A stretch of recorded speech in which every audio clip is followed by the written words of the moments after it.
जोहार। नई दिशा में आप सभी का स्वागत है। मैं हूं आपके साथ निधि कुमारी। मानव प्रौद्योगिकी के क्षेत्र में हमेशा से विकासशील रहा है और अगर हम विकास की बात करें तो उसमें ऊर्जा की जो भूमिका है, उसकी महत्ता है, उसे नज़रअंदाज नहीं किया जा सकता।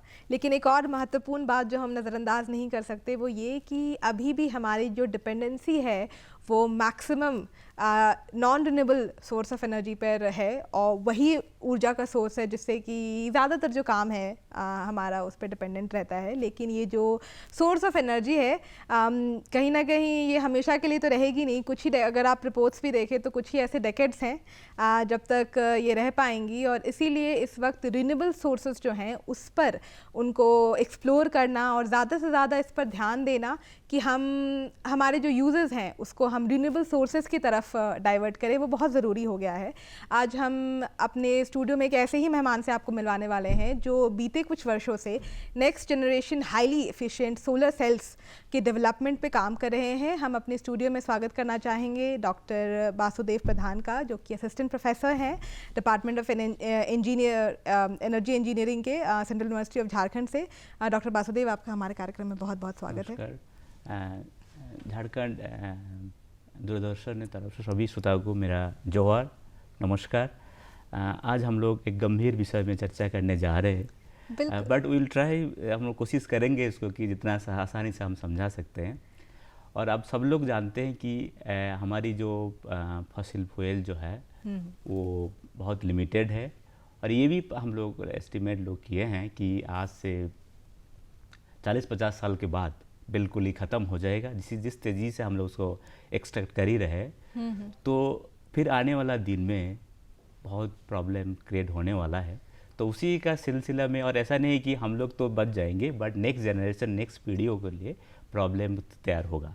बिल्कुल। और ये जो सोर्स ऑफ एनर्जी, इसका कहीं ना कहीं जो लॉन्ग टर्म हमारे एनवायरनमेंट पे भी जो असर है उसको भी हम अब विटनेस कर रहे हैं किस तरीके से।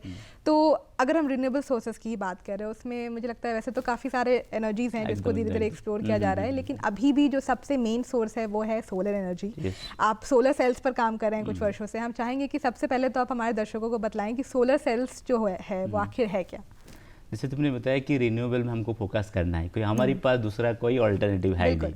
जितने भी सोच लीजिए कि हमारे पास एक ही विकल्प है जो कि ना रिन्यूएबल खास कर जैसे देखिए सोलर ही मेन है। नाउ सौर शक्ति जो है, सोलर जो सूर्य हमारी जितने जन से हमारी अर्थ एग्जिस्ट करता है वो तभी सही है। और जितना दिन हम जाए अर्थ अगर जीवित रहता है, अर्थ बचता है, उतना दिन साल की वजह से ही बचेगा, दूसरी कोई रास्ता नहीं। तो क्यों ना हम इसको अच्छा से इस्तेमाल करें। ऐसा नहीं कि हम नया कर रहे हैं, नया चीज़ सोच रहे हैं। बरसों से तक हमारी जो पेड़ पौधा है उसको इस्तेमाल करके हम लोगों को ज़िंदा रखा है। तो अगर हम लोग थोड़ा साइंटिफिकली इसको अगर यूज करने के लिए सोचे हैं तो it may solve lot of problem to our society, जैसे खास करके बिजली में। तो डायरेक्ट कन्वर्सन अगर बात करें जो सौर ऊर्जा का, दो तरफ से हम डायरेक्ट उसको कन्वर्ट कर सकते हैं। एक होता है कि हम डायरेक्ट उसको हीट एनर्जी में कन्वर्ट करें और दूसरा हो सकता है कि हम बिजली पैदा करें। तो जिस डिवाइस पर, जो यंत्र से हम उसको कन्वर्ट करते हैं उसी को ही मान के चलो सोलर सेल। एक लेमन हो आपसे ही कि एक डिवाइस है जिसका ऊपर लाइट अगर सोलर रस्सी अगर गिरता है तो बिजली पैदा करता है। खास करके वो जो मटेरियल होता है उसमें, जैसे मैंने एक एग्जांपल दिखाता हूँ कि इट्स ए काइंड ऑफ है जो हम दिखा रहे हैं, ये है एक्चुअली आज का ज़माना में अगर कहीं किधर जा रहे हैं अब तो चारों तरफ सोलर सेल दिखने मिलेगा। तो ये एक छोटा सा संस्करण है, आप देख सकते हैं कि एक सेल है, यहाँ से हम बिजली पैदा कर सकते हैं और जैसे वो सनलाइट वैसे हम रख रहे हैं तो भी बिजली तैयार हो रहा है। लेकिन कोई इसके साथ एक्सेसरीज डिवाइस नहीं है तो यूज नहीं हो पा रहा है। लेकिन अगर इसी में हम कनेक्शन कर देंगे तो हम बिजली पैदा कर सकते हैं इसमें। तो डिवाइस दिखने में बहुत ही, देखिए, बहुत थीन है और बहुत ब्रिटेल भी है। अगर थोड़ा अगर लग जाता है तो थोड़ा ब्रेक हो जाता है। तो इसी का सेल में अभी जो भी देखेंगे कि सोलर सेल जहाँ इस्तेमाल होता है इसी का ही मटेरियल बेसिकली सिलिकॉन है। तो सिलिकॉन ही काफ़ी पॉपुलर है और आजकल जो भी कमर्शियल सिलिकॉन आप देखते हैं, सोलर पैनल देखते हैं। तो इसमें एक चीज़ बताता हूँ कि ये जो सेल है, हमारी कोई भी डिवाइस अगर हम चलाते हैं, अगर कोई अप्लायंसेस घर का, अगर कोई भी अप्लायंस उठा लीजिए, सब सिंपल से मोबाइल चार्जर उठा लीजिए। मोबाइल को चार्ज करना है तो लगभग 3 वोल्ट तो चले लगेगा ही, 3 वोल्ट से 5 वोल्ट लगेगा और थोड़ा करंट लगता है। तो करंट वोल्टेज दोनों ही चाहिए। तो एक सेल से लगभग 0.5 से 0.7 वोल्ट ही हो पाएगा। तो इसका मतलब 0.7 करंट तो डिपेंड करता है, इसको जितना एरिया बढ़ा देंगे तो उतना करंट होगा, लेकिन छोटा रहेगा तो कम करंट होगा। लेकिन अगर हम इसको चाहते हैं कि चलो मोबाइल चार्ज करें तो 3 वोल्ट चाहिए, तो एक सेल से तो नहीं होगा, तो हमको सारी सेल को जोड़ना पड़ेगा। तो जैसे डिपेंडिंग ऑन आवर रिक्वायरमेंट हम 4 सेल, 10 सेल, 36 सेल इस तरफ जोड़ सकते हैं। जैसे हम जोड़ेंगे तो वोल्टेज बढ़ जाएगा, करंट सेम रहेगा, तो आपको अल्टीमेटली पावर मिलेगा, जिसके बिना मोबाइल कोई भी अप्लायंस हम घर का, आज ऐसा कोई सामान नहीं है जो हम डोमेस्टिक में यूज करते हैं उसको हम सोलर से चला नहीं सकते, सब चला सकते हैं। तो ये इसका एक फायदा है और सोलर सेल काफ़ी पॉपुलर है आजकल ज़माने में। बिल्कुल, खासकर हमारे राज्य की अगर हम बात करें तो यहाँ पर जितनी भी रीनेबल एनर्जीज है उसमें सोलर एनर्जी ही है जिसकी सबसे ज़्यादा पोटेंशियल है, क्योंकि हाइड्रो इलेक्ट्रिसिटी भी है, हम उतना जनरेट नहीं कर सकते, विंड वाली भी हमारी वो सिचुएशन नहीं है, लेकिन सोलर एनर्जी जो है वो हमारे स्टेट में सबसे ज़्यादा जो है प्रोड्यूस हो सकती है। अगर देखिए तो सोलर सेल अगर हमारे झारखंड स्टेट में देखा जाए तो लगभग 300 डेज तो सनशाइन रहता ही है और धूप काफ़ी रहता है, तो कभी कभी बसा होता है, तो जितना धूप है उतना तो हमारा सोलर जनरेशन कर सकते हैं हम लोग। हाँ बोलिए। हम आपके रिसर्च पर विस्तार से बात करेंगे, उससे पहले हम ये भी जानना चाहेंगे कि रिन्यूएबल एनर्जी, ग्रीन एनर्जी है जो है स्पेसिफिकली, उस पर आपका जो रुझान है वो किस तरीके से आया, खासकर सोलर सेल्स पर काम करना है, ये जो इंटरेस्ट है ये कैसे आया और इसकी शुरुआत कैसे हुई? ये एक्चुअली देखा जाए तो मेरा पढ़ाई जो है फिजिक्स से हुआ है, और मैंने ब्रॉन एंड बर्टअप जो है वेस्ट बंगाल में एक विलेज में गाँव में हुआ है। उस गाँव में 2010 तक बिजली नहीं था। अच्छा। और उसके बाद मैंने एक पढ़ाई कलकत्ता करने आया था उस टाइम, तो पढ़ाई किया, तो फिर फिजिक्स में ही किया। फिर जब मास्टर्स डिग्री मैंने कर रहा था, मास्टर मेरा स्पेशलाइजेशन इलेक्ट्रॉनिक्स था। अच्छा। और इलेक्ट्रॉनिक्स में ही एक सोलर सेल करके चैप्टर था, उसमें पढ़ा मैंने। तब उसे मेरे दिमाग में घूमते रहता चीज़ कि सोलर सेल अगर कुछ कर सकते तो। फिर उसमें मेरा PhD में ज्वाइन करने का मन था, तो फिर PhD में ज्वाइन किया। इंडिया में सबसे ओल्ड रिसर्च इंस्टीट्यूट जो है Indian association for the cultivation of science, वो कि 1876 इस तरह उसको एस्टेब्लिश हुआ था कलकत्ता में, वहीं पे मेरा चांस मिला है। तो मैंने शुरू किया और स्क्रैच से ही मैंने सोलर सेल बनाना शुरू किया। हाँ, लगभग वो सोलर सेल जो है सिलिकॉन नहीं था, हम थोड़ा दूसरा टाइप का सोलर सेल में हम काम कर रहे हैं। तो फिर वही जो शुरू किया मैंने, उसके बाद मैंने PhD ख़त्म करने के बाद फॉरेन US गया था मैंने। US में 1.5 साल 2 साल रहा मैंने, वहाँ पे भी सोलर सेल में काम किया। फिर घर आने का मन था तो इंडिया लौटने का, तो फिर UK में आया, UK में 1 साल रहा। फिर उसी टाइम में मुझे जर्मन का एक प्रेस्टिजियस फेलोशिप जो है अलेक्जेंडर वॉन हम्बोल्ट फेलोशिप मुझे मिला है। तो फिर मैं वहाँ पे जाकर सोलर सेल में काम शुरू किया। फिर इंडिया आना ही था, तो फिर जॉब ढूंढना, तो सेंट्रल यूनिवर्सिटी झारखंड में मिला और मैं ही फर्स्ट फैकल्टी जो है एनर्जी इंजीनियरिंग डिपार्टमेंट में ज्वाइन किया। तो फिर वही काम यहाँ पे भी मैंने सोलर सेल का काम कर ही रहा हूँ और उसी से सिलसिला चलते रहा। और कुछ जो भी कोशिश करते हैं थोड़ा बेटरमेंट कुछ कर सकते हैं, बिल्कुल उसी का हम कोशिश कर रहे हैं। जैसा आपने कहा कि जो सोलर सेल्स है वो सिलिकॉन के होते हैं, लेकिन आपका थोड़ा अलग है जिस पे आप काम कर रहे हैं। जैसा हमने कहा भी कि next generation highly efficient solar cells है, क्या है स्पेसिफिकली इस बारे में हमें बताइए, किस तरीके से ये अलग है? आगे आजकल कर सोलर सेल अगर देखेंगे जो सोलर सेल खास करके सिलिकॉन ही है, और सिलिकॉन आप जानते हैं कि आज क्लास में सब सेकेंड एबंडेंट मटेरियल है। फर्स्ट है ऑक्सीजन एलिमेंट मतलब है सिलिकॉन। जैसे कि सिलिकॉन में कमी नहीं है, लेकिन सिलिकॉन जो अर्थ क्लास में वो सिलिकेट फॉर्म में रहता है। लेकिन उस सिलिकॉन से अगर सोलर सेल बनाना है बहुत सारी एनर्जी का ज़रूरत पड़ता है। इसके क्या होता है ना, प्योर सिलिकॉन तो काम में नहीं होता, उसमें डोपिंग करना पड़ता है, उसको प्यूरीफाई करना पड़ता है, बहुत सारी एलिमेंट जो निकालना पड़ता है। ये सब दौरान में ह्यूज एनर्जी चाहिए होता है सब। खास करके सिलिकॉन सोलर सेल का अगर डेवलपमेंट देखें तो ये इनिशियली सिलिकॉन सोलर सेल के नहीं बनाया गया था, silicon only for the electronic device. अच्छा। जो भी हम लोग आज जो स्टूडियो में बैठे जो भी कर रहे हैं सभी कहीं ना कहीं इलेक्ट्रॉनिक जुड़ा हुआ है, इसी में कहीं ना कहीं सिलिकॉन जुड़ा हुआ है। तो उसी के लिए सिलिकॉन पहले बनाया जाता था और उसी का जो वेस्ट प्रोडक्ट है जो सिलिकॉन जो काम का नहीं है उसी को ही सोलर सेल में यूज किया जाता है। अच्छा। तो धीरे धीरे वो शुरू जब सोलर सेल पॉपुलराइज होने लगा कि एक्चुअली पॉपुलराइज देखा जाए तो 1954 में बेल लेबोरेटरी ने सोलर सेल पहले कॉमर्स बनाया था। उसके बाद फिर स्पेस मिशन जो हुआ है नासा का, उसी में सोलर सेल का इस्तेमाल हुआ, फिर उसी टाइम काफ़ी पॉपुलर हुआ है।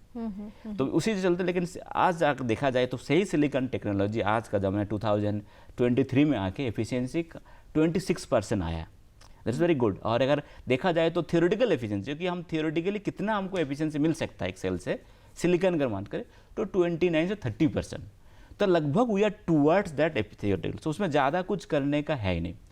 ना ये भी प्रॉब्लम है कि सिलिकॉन जो है महंगा बहुत है। ऑब्वियसली एक भी रीज़न है कि जितना हम लोग सोलर सेल में हम चाहते हैं कि जैसे एक एग्जांपल देता हूँ, एलईडी आज से 5 साल पहले तो था ही नहीं उतना, सब लोग ट्यूब यूज करते हैं। अभी भी देखिए स्टूडियो में बहुत सारी ये चीज़ जो है जो पुराने ये का यूज होता है। लेकिन अब देखिए अब 5 साल बाद क्या रिवोल्यूशन हुआ है। आज कोई अगर खरीदने जाता है मार्केट में, नहीं एलईडी लेना है मुझे, लेकिन इसमें क्यों हुआ ना, गवर्नमेंट ने बहुत सब्सिडी दिया, एनकरेज किया, इंडस्ट्री हुआ। Similarly silicon solar cell case में ऐसा ही होने वाला है। होगा कि हाँ थोड़ा टाइम लगता है क्योंकि इनिशियल इन्वेस्टमेंट थोड़ा ज़्यादा है, बट धीरे धीरे सिलिकॉन। लेकिन प्रॉब्लम ये है कि जो सिलिकॉन का जो है कि इसका ऑल्टरनेटिव क्या है। हम सबसे महंगा है, एग्जैक्टली वन इज एक्सपेंसिव है, और ये दूसरा सिलिकॉन जैसे मैंने बताया कि ये अगर सिलिकॉन अगर थोड़ा अगर कहीं लग जाता है तो ब्रेक होने की संभावना है। हमको चाहते इसको फ्लेक्सिबल बनाना है, वो नहीं बना पाते। जैसे मैंने एग्जांपल, हम लोग जिस तरह सोलर सेल में काम करते हैं, एक एग्जांपल है, एक सोलर सेल है, जैसे आप अगर बेंड करेंगे तो देखिए जैसे बेंड हो जाता है, ठीक है ना। ये भी सोलर सेल है, जैसे काम करता है वो भी काम करता है। तो इस तरफ जो सोलर सेल नया वाला आना, जैसे फॉर एग्जाम्पल आप लोग कहीं हम लोग पार्टी में पिकनिक में जा रहे हैं तो उसमें तो टेंट खटाना है, तो टेंट अगर सोलर सेल ही हो तो दोनों पर्पस आप हो सकता है कि वो धूप से बचा सकता है, जनरेशन हो सकता है, उसमें जारी जो म्यूजिक इंस्ट्रूमेंट है चला सकते हैं। तो इस तरह बहुत सारी फायदा है। दूसरी बात ये भी है कि सिलिकॉन एक चीज़ यहाँ पे भी जो है इसको देख रहे हैं कि इसका थिकनेस जो है लगभग जो है 150 से 200 माइक्रोमीटर। मतलब हम ह्यूमन हेयर का सोचिए वो माइक्रोमीटर डायमेंशन का होता है। तो इसी का मतलब अगर हम लोग जो सोलर सेल में काम करते हैं उसका थिकनेस होगा 60 से लेके 200 नैनोमीटर तक। जस्ट इमेजिन करो, नैनोमीटर मतलब 10⁻⁹ मीटर का। तो इतना ही थिन, तो मतलब थिन मतलब आपको कम मटेरियल चाहिए तो मटेरियल कॉस्ट भी कम होगा, और प्रोडक्शन जो है उसमें क्या होता है ना कि हाई टेम्परेचर प्रोसेस कुछ भी नहीं है। जैसे सिलिकॉन उसे बताया कि 1400 से 1500 डिग्री टेम्परेचर चाहिए उसको बनाने में, लेकिन इससे लगभग मैक्सिमम 200 ही चाहिए। तो यहाँ पे भी एनर्जी का बचत हो रहा है। तो बाकी सारी जो टेक्नोलॉजी है और इंस्ट्रूमेंट कितना बड़ा बनाना है इस केस में लिमिटेशन है कि जितना इंस्ट्रूमेंट का साइज होगा उतना, और उसमें बड़ा नहीं कर सकते। लेकिन इसमें अगर बड़ा इंस्ट्रूमेंट प्रिंटिंग, इसे फॉर एग्जांपल स्क्रीन प्रिंटर, हम प्रिंट करके सोलर सेल बना सकते हैं आजकल ज़माने में, नया जो टाइप का है। जैसे होगा पर एक सोच लीजिए कि आपने से शॉपिंग मॉल में गया है या कोई पेंट शॉप में गया है, तो 2 कलर का पेंट लेके आए तो मिक्स कर दिया, फिर पेंट कर दिया, तो ये सोलर सेल हो सकता है। मतलब ये थोड़ा मैंने लेमन तरह बता रहा हूँ, but not like this, but it's principle like this. So हम आराम से बना सकते हैं। सो ये सब इसी दिखाया कि सारी प्रोसीड्यूर में बहुत सारी बचत हो सकता है। तो देखा जाए कि कन्वेंशनल सिलिकॉन जो है, जो आज मार्केट में कमर्शियलाइज है, उससे 7 to 8 टाइम्स चीपर हो जाएगा जो हम सोलर सेल में काम करते हैं। जैसे उसका एग्जांपल है पेरोस्काइट, ऑर्गेनिक, क्वांटम डॉट, ये सब नया नया जो टर्म्स हो गए। लेकिन ये अभी भी कमर्शियल नहीं हो रहा है, तो टुवर्ड्स कमर्शियल में जा रहा है ये सब जो है। बिल्कुल बिल्कुल। और जैसा कि इंडिया ये गोल लेके भी चल रहे हैं कि 2030 तक जो है, जो हमारी एनर्जी है वो हम 50% जो एनर्जी है वो हम रीन्यूएबल सोर्सेज से एक्सट्रैक्ट करेंगे। उसमें बहुत ज़्यादा एसेंशियल हो गया है कि किस तरीके से आप डेली लाइफ में, लाइफस्टाइल में ये जो रीन्यूएबल सोर्सेज है उसको आप ऐड करें हाउस होल्ड्स में। और यहाँ जिस तरीके से आपने एक्सप्लेन किया है सोलर सेल्स, मुझे लग रहा है कि एक तो काफ़ी ईजी तरीके से आप इसको अपनी डेली लाइफ में यूज़ कर सकते हैं। क्या कुछ प्रोसेस अभी बचा है और किस तरीके से हम इसको थोड़ा कॉस्ट इफेक्टिव भी कर सकते हैं और एवरीडे यूज में हम इसको ला सकते हैं? देखिए आजकल जो गवर्नमेंट बहुत सारी स्कीम निकालना है, इससे रूफटॉप सोलर। देखिए आज अभी जो भी जनरेशन हमारी यहाँ से हो रहा है, अभी भी हम लोग फॉसिल फ्यूल पर डिपेंडेंट है। इसमें कोई झारखंड खास करके देखिए बहुत सारी कोल माइनिंग्स है, वहाँ से सब आता है, तो फिर भी हमारे यहाँ पे प्रॉब्लम है। तो हम देख ही रहे तो इशू है, लेकिन ऑल्टरनेटिव क्या है ना, यही रिन्यूएबल जाना है और ये तो खत्म होने ही वाला है। तो इस केस में देखा जाए कि अभी जो मार्केट प्राइस अगर इफ लुक है, मतलब देखा जाए तो मार्केट में कितना, ऐसे हम लोग बिजली का बिल लिखते हैं ना कि यूनिट कितना है ना, 5 से 6 रुपया झारखंड में डिपेंडिंग ऑन द यूज। और अभी भी जो रिसेंट सोलर सेल का जो मिनट चल रहा है कि पर यूनिट अगर बिजली हम सोलर सेल से लेते हैं तो लगभग 2 रुपये के आसपास है। अच्छा। इतना ही सस्ता है। बट ये होता है कि फिर क्यों पॉपुलराइज नहीं हो रहा है, तो ये भी हो कि हम लोग इसका अवेयरनेस तरफ उतना नहीं हो पा रहा है, एक नंबर इसमें कमी है। दूसरा है कि हमको एनकरेज करना है कि नया टेक्नोलॉजी के बारे में ऐसा लेना है। खास करके जो सोलर रूफटॉप मिशन है जो इंडियन गवर्नमेंट ने अभी इसको रिफ्रेश किया है, तो कोई भी आदमी अगर वो घर में लगाना चाहता है, if you have sufficient space, सब लोग घर में रहता है, छत तो ऐसा ही पड़ा रहता है, तो हम चाहे तो छत में लगा सकते हैं और गवर्नमेंट सपोर्ट करता है और गवर्नमेंट 30% सब्सिडी सबको देता है। तो उसमें ये होता है कि अब ऐसा भी नहीं कि कोई वेंडर से जाना है, डायरेक्ट आप लॉग इन करिए यूनिवर्सिटी solarrooftop.gov.in साइड में, वहाँ पे अपना जितना एरिया है बच्चे वो दे दीजिए, कितना बजट हो दीदी, वो पूरा कैलकुलेशन करके देगा कितना आपका सेविंग्स होगा, इतना कुछ होगा।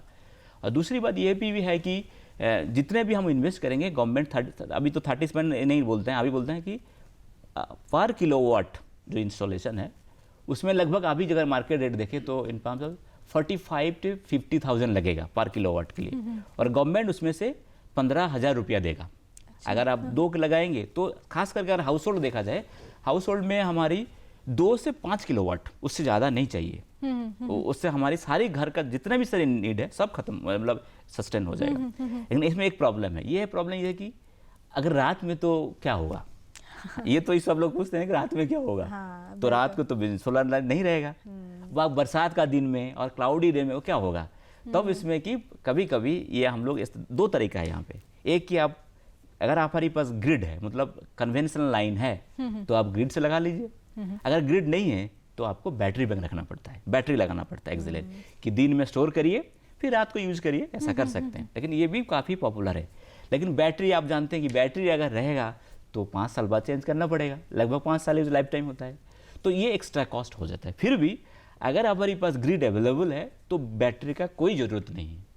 ये जो स्कीम जो है आप घर में छत में लगा दीजिए और पूरा डायरेक्ट ग्रिड में दे दीजिए और ग्रिड से लेते रहिए।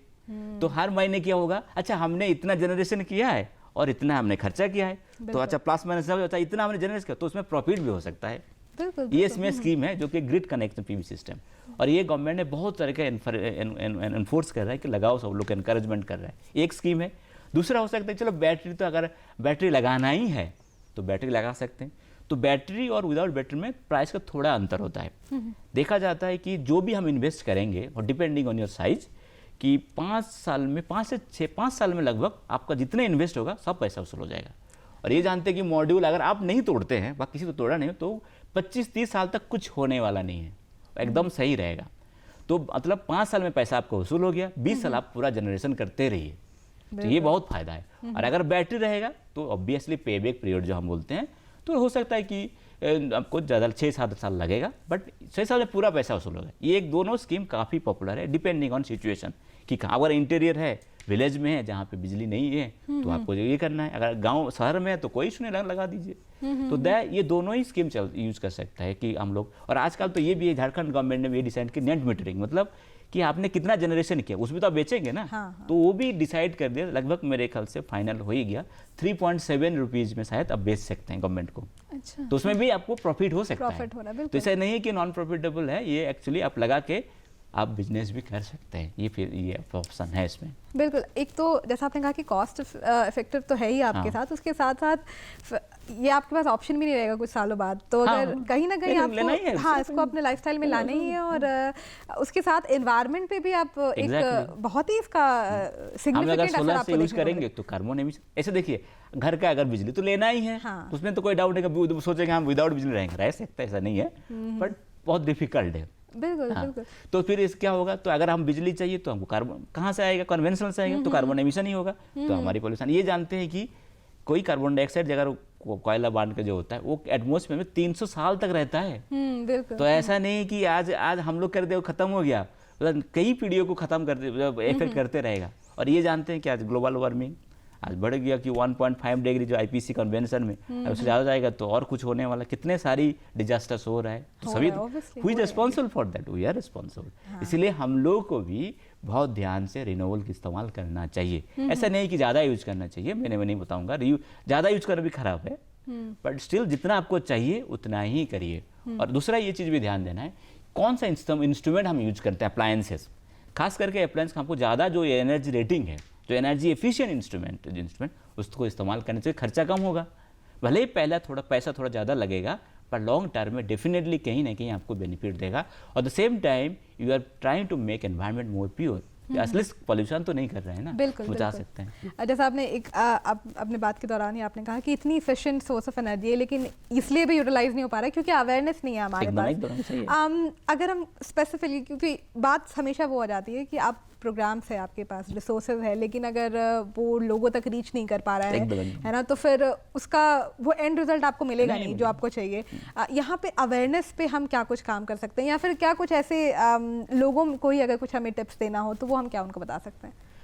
देखिए इस तरह जो आज का प्रोग्राम मान लीजिए, दैट ऑल्सो एग्जाम्पल है one type of awareness, correct? बिल्कुल। बहुत लोग देखेंगे, सुनेंगे, फिर आएंगे हम लोग पास। हम एनर्जी डिपेंड किस लिए हैं? We are not just doing research, also नहीं कुछ मैन पावर तैयार, ऐसा नहीं है। हम अवेयरनेस भी कैंपेन करते हैं। हमारे बच्चे गांव में जाते हैं, फिर अवेयरनेस कैंपेन करते हैं। कुछ कुछ स्कीम हम ऐसा ही लगाते हैं कि चलो जाके तुम सोलर से लगा के आओ, बच्चों को लोगों तरह सीखे। कुछ कुछ जगह हम डिस्ट्रीब्यूशन भी करते हैं कि डिपेंडेंस इधर अपना तरह से होता है, बट इस तरह हम लोग अवेयर नहीं कर सकते। धीरे धीरे पॉपुलेशन वाले लोग समझेंगे ये तो, और इसीलिए कि इस मीडिया का बहुत इंपॉर्टेंट रोल है। मीडिया कैन पहुँच सकता है सब लोग घर घर तक कि इस तरह करना चाहिए, और इस तरह स्कीम है, एटलीस्ट स्कीम तो पहुँचा सकते हैं हम लोग। जैसे for example Kusum scheme government ने काफ़ी सक्सेसफुल की कुसुम, कि झारखंड जैसे स्टार्ट बहुत सारी स्टेट में कि सोलर पंपिंग जो खेती के लिए जो पंप यूज करता है वो गवर्नमेंट बहुत देते हैं। अभी ऐसा रूल ये है कि 30% तो सेंट्रल गवर्नमेंट देना ही है, देंगे, उसके बाद 30% और स्टेट गवर्नमेंट देगा। ओनली 40% जो है फार्मर को देना है। तो ये तो और ऐसा सोलर पंप तो कोई इशू नहीं है, सोलर पे लगा दो और पंप लगा के बस चलते रहो जितना। तो ये काफ़ी पॉपुलर स्कीम है, और बहुत सारी कंपनी NGO भी कर रहा है ऐसा काम कि इस तरह।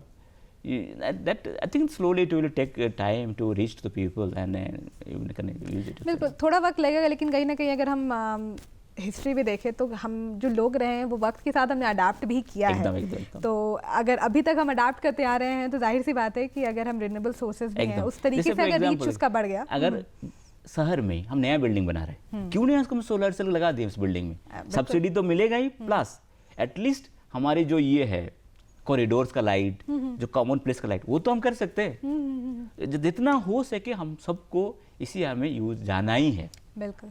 उसको कोई दूसरा कोई रास्ता नहीं। और जैसे देखे लोड शेडिंग तो होते रहता है आज के जहाज में, इसको तो ये फैक्ट है।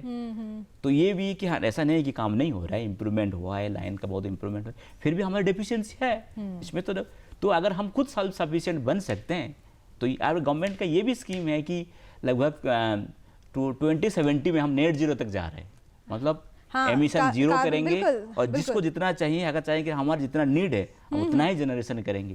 तो that everyone we should to try this one, try कोशिश करना चाहिए सब लोग को। एक जो बहुत ही कुछ वक्त पहले आप सुर्खियों में रहे थे वो था कि आपने जो कमला जो फ्रूट है, अच्छा, उसके जो डाई एक्सट्रैक्शन है उसके इस्तेमाल से आपने कॉस्ट इफेक्टिव सोलर सेल्स के जो डाई सेंसिटाइज्ड है उसको आपने बनाया था। थोड़ा सा हमारे दर्शकों को बताइए, आज आप वो फ्रूट भी लेके आए हैं, किस तरीके से ये काम करता है जरा बताइए। ये जो कमला ट्री जो है वो हमारे कैंपस में ही है, वो हमारे कैंपस MBA डिपार्टमेंट बगल में ही पेड़ है। तो हम लोग देखते थे ऐसा ही क्यों पेड़ है, तो ऐसा कलर फल नहीं थे, तो कभी सोचा नहीं था कि इसमें सोलर सेल हो सकता है। तो अचानक कोई मेरा स्टूडेंट तो इस फल को हाथ में लगाएगा, हम लोग हाथ में चलो हाथ से कलर आ रहा है, तो फिर उसमें हम लोग थोड़ा पानी में डाल के देखा, अच्छा कलर आ रहा है। तो ये कलर जो है ना, ये कलर एक्चुअली विजिबल लाइट में ही है। तो इसका हम लोग एक डाई सेंसिटाइज सोलर सेल किया था, जब डाई तरह यूज कर सकते थे।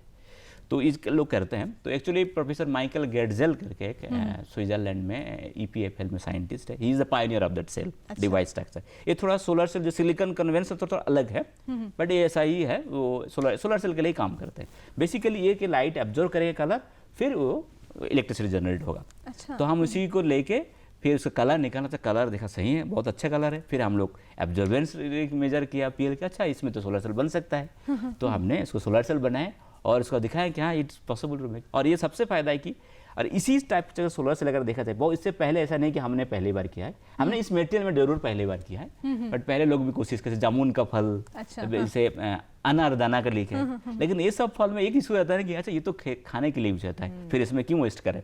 तो जहाँ पे लोग खाने के लिए मिला आप वेस्ट कर रहे हैं, तो ये भी क्वेश्चन हमेशा उठता रहता है। तो ये सब तो वेस्ट ही है। हाँ ये भी यूज होता है, कुछ मेडिसिनल प्लांट के लिए यूज है, मेडिसिन के लिए लोग यूज करते हैं खासकर, but it's very popular actually. ये देखो ये फॉल कभी सिंदूर इस सब यूज होता है। तो हम इसी से बनाएं और काफ़ी पॉपुलर हुआ है वर्क। और इसे ऐसा नहीं, लेकिन हाँ एफिशिएंसी हम जितना सोच रहे हैं उतना नहीं आया। लेकिन क्या होता है ना, इसके जो मटेरियल हमने एक्सट्रैक्ट किया है उसमें बहुत सारे अदर एलिमेंट भी रहता है। अच्छा। जिसका एक रोटोलेनिन करके एक डाई रहता है जो कि ना इसका सोलर सेल के लिए रिस्पॉन्सिबल है।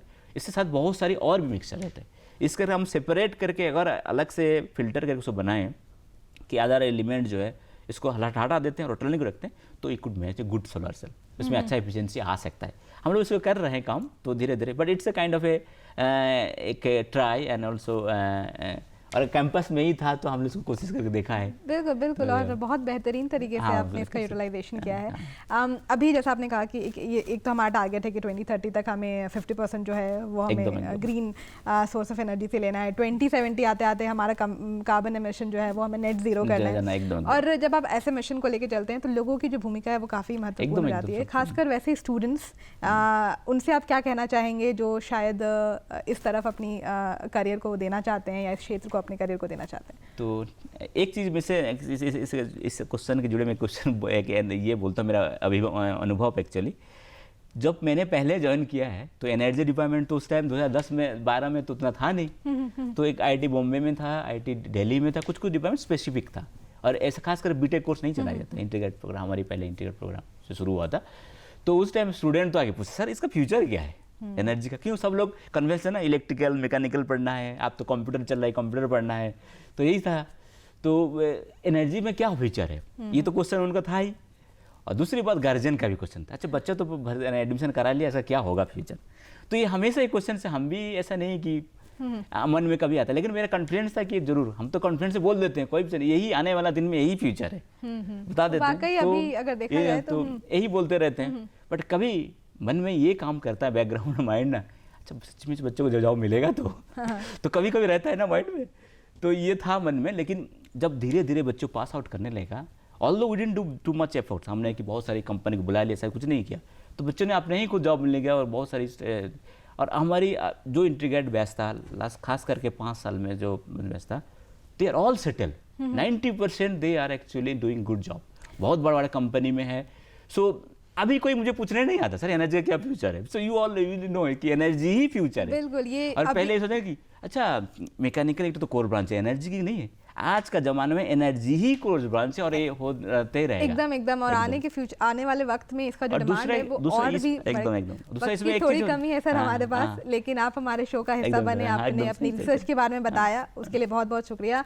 हमारे दर्शकों को भी काफ़ी कुछ जानने को मिला होगा। और वाकई सोलर सेल्स की अगर हम बात करें, सोलर एनर्जी की बात करें, तो अभी रिन्यूएबल सोर्स में सबसे ज़्यादा डिमांड इसकी है और फ्यूचर में भी इसकी जो डिमांड है वो बढ़ेगी। इसी के साथ हमें भी दीजिए इजाज़त, हम आपसे फिर मिलेंगे नई दिशाएं की अगली कड़ी में। तब तक के लिए जोहार, नमस्कार। थैंक यू, नमस्कार।